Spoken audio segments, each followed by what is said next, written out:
Hello out there in YouTube land, my name is Jordan. Welcome back to the Flying Dollar Motorsports channel. Today I am at the annual tech inspection, pre-tech inspection night for the Colorado Springs Corvette Club Cone Zone Autocross, right? Yeah. That's coming on, it's April now, and we're doing this April 24th. Doing this a couple weeks early, so we have been giving people a chance to stop by a little early and get a pre-inspection so they don't have to do it the day of. Now, I've never done any autocross stuff. It's something I've always been interested in, but I've never really had a car that's worthy. The 63 is not yet worthy, spoiler alert. I got some stuff on the way, and tonight I'm going to go and learn how to kind of do a tech inspection because I volunteered to work this event and wanted to provide my assistance, my services, whatever you would want to say, and learn a little bit more about the sport before I actually get into it or attempt to get into it. I've got Larry and Tom with me. They're both from the Colorado Springs Corvette Club, and they have been running this event for a number of years and are versed in it. They both have multiple Corvettes. Well, you have which Just one? one. You have one, and it's a C7? C7? C7 Z06. Nice. And you have, I know I've seen yours, you have a 66. And big block, right? 2009, yeah, You got a 66 is a big block, right? that's correct. But it is not a normal 66. It is well modified. It's a dinosaur. Well, that's a heck of a dinosaur. But they all run on dinosaur fuel, right? That's right. So they all run on dead dinosaurs.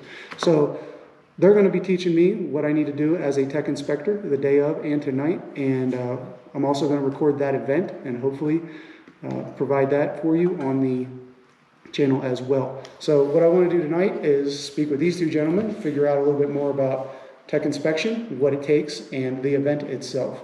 So Larry, how often do we do these things in the club, these autocross events?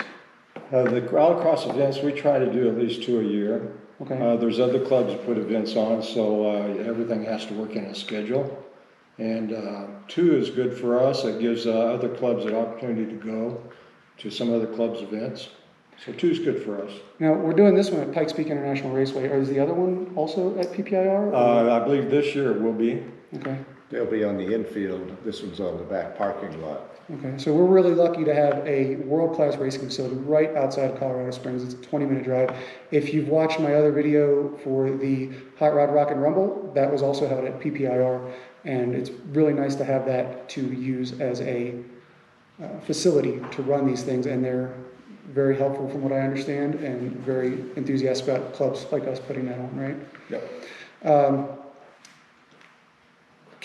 With our Corvette Club events, is it only Corvettes that are allowed, or could I enter my minivan if I wanted to? No, we allow anybody to run with provided they aren't driving a rollover special, like an old minivan would not be a good idea. But mine is the sport model. But the newer ones with the torsion bars and the wider tires and low profile tires that don't roll over are more than welcome. Well, I'm not gonna, you don't have to worry. I'm not going to register it, so I won't embarrass you guys. That isn't what your wife said. She said she was going to run it. No, she wouldn't. She'd probably be upset if I did. So, don't watch this video, honey. Now, tonight it's not the day of the event. We're going to do tech inspections during the event, correct? Correct. And from what you were telling me, I think that's not as in-depth as the one we're going to do this evening? That's correct. We jack up the cars here and check the wheel bearings and excessive play. If there's anything that's really loose that could be dangerous out there, we want to know that, and I'm sure the owner wants to know that as well. The rest of it can be done at the day of, for that matter. And is this a particular, is this evening, is that good for more than just one race, these inspections? Because I know some clubs do it one year. This is an annual inspection, okay. So you're good for all the races, and that means that we've checked your helmet and it's legal to go and it's not expired, and everything else has been checked with the exception of are your lug nuts loose, do you have cords showing on your tires? Those are the main things at race day. That's all we have to really check. So if you tech inspect tonight, you show up on the event, it's just a quick. You still need to have a tech inspection like everybody, but it's real fast. It's just show us your card, we'll sign off on it. So if you didn't inspect this evening and you inspected during the event, how would that, what is the difference? Then there? we're gonna want to open up your trunk or your hood and check for your battery tightness and your fan belt and make sure everything looks good. Your lug nuts, of course, have to all be there and they have to be tight. And we'll check your steering wheel, make sure there's not excessive slop and press on the brake pedal to make sure that works. So it's still very quick, but it's even faster if you come to the night here and have your car checked So out. we're not jacking anything up, not shaking the No. bearings around at the actual We day of the won't event? bother with that. Okay, well, I am excited to learn what it is that I need to learn to do this, and I'm super excited about the event, because it's something I've always been interested in. Like I said, I never had anything capable. I've always had off-road vehicles and what you call rollover specials. Yep. That's basically what I've driven my entire Army career, and now that I'm getting into the point where I could possibly have something a little bit better for this, I'm definitely interested in participating and helping. So I thank you guys for the interview, and hopefully once we get these cars in here, I'll do a little more, and we'll show the viewers what it is that we're looking for in an autocross, so that if somebody wants to come to one of these events, a little bit ahead of time by watching this video. Yep, the main thing we look for on race day is everything out of your car.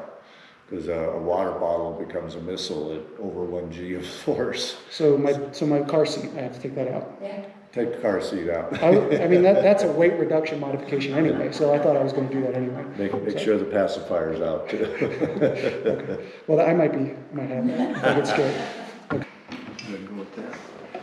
So anyway, we jack it up, you can do front or back, and it'll still get both the wheels. The Corvette's stiff enough that they'll both come up at the same time. You can see the rear end's off the ground already. Yeah. So the idea is you get them up high enough that you can take them and wiggle them vertically. Mm-hmm. And horizontally like that. Right, yeah, checking the bearings and stuff. And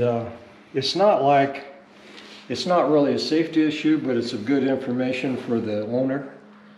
If he's got some wheel bearing play, you might want to look at it. Yeah, before going and putting all that force on it. Or it ruins the bearings and the spindles and everything, So do that. Everything's good and tight. Then we just kind of look underneath here, make sure there's nothing dripping. It's not fair to the other drivers if you've got oil dripping out on the track. Look at the belt, see if there's good tension on it. Make sure there's no frays or anything. So then all we do is, and I know this sounds kind of silly, but we get in and make sure that the brake pedal has some firmness to it. Okay. Yeah, and make sure You would think make sure it if has the some guy- pressure.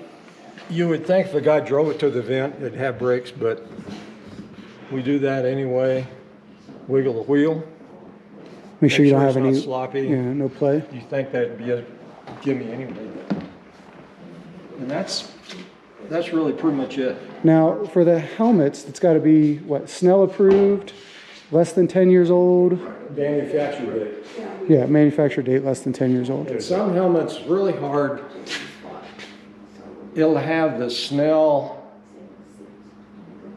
what is that called? Certification. There's a And I'll SA. have the year of certification. SA and M are all acceptable. That's motorcycle. But it's not exactly the same as the manufacturer date. It might say 2015, but usually there's another tag that says July 2015. The actual date of manufacture. How do you tell the difference? Does it Sometimes you say can't find- MFG on it or something, or how do you just can't tell? It's just not there. No. So we basically go by the Snell certification year and call it good. Now, you can run open face though, as long as it's Snell certified. You don't have to have a full face. It's hard to find, Really? isn't it? It's hard to find open face. I have A lot open of face. They prefer them. I would prefer them. I got one I really don't like. But we have to visually check tires. Yep. You don't want cord showing. The stock classes have to have a certain minimum amount of tread depth. They can't have ball tires. That's the other thing I did want to ask you about is what differentiates there's 3 classes, right? There's one, 2, and 3. One is basically a stock vehicle. Very stock. What makes a 2 and a 3? 2 is minor mods and tire compound, right? Yes, if you have a really soft tire compound, it'll put you in. So they have the stickies. There's a group 1S, which is pure stock, and there's a group 1 that may be modified few things, but it's still, you have to look at the rule sheet. But basically. even Group 2, it has to be a street tire, has to be a Yeah, DOT, still- can't be a race tire. But what kind of speeds are you guys reaching at these events? It's not uncommon to hit 70, even 80 miles an hour in a parking lot. The course design limits us to 80 miles an hour max. Okay, all right. So I don't have to worry not about to my, say it doesn't again, my exceed minivan, I don't want to exceed anything, so. You Most think you're times. going 80, and if you really looked at your speedometer, you're probably doing 55. Yeah, that's about Feels right. like you're going fast. Just the feel, you know. Last year we were doing 70 and it looks kind of a long straight, and that's rare that it gets high. Yeah. And how, so each run, I think you guys said it before, is about a minute each, It could be anywhere from 50 seconds to 90 seconds. give or take. So we're gonna start with, in like an hour and a half of the school, right? The autocross school, and that is, if you could just explain for the viewers, how you guys run it, is if, for example, I'm going there, I get in my car, one of you or somebody else who is experienced would sit in, we drive a lap on the actual course, the actual race course.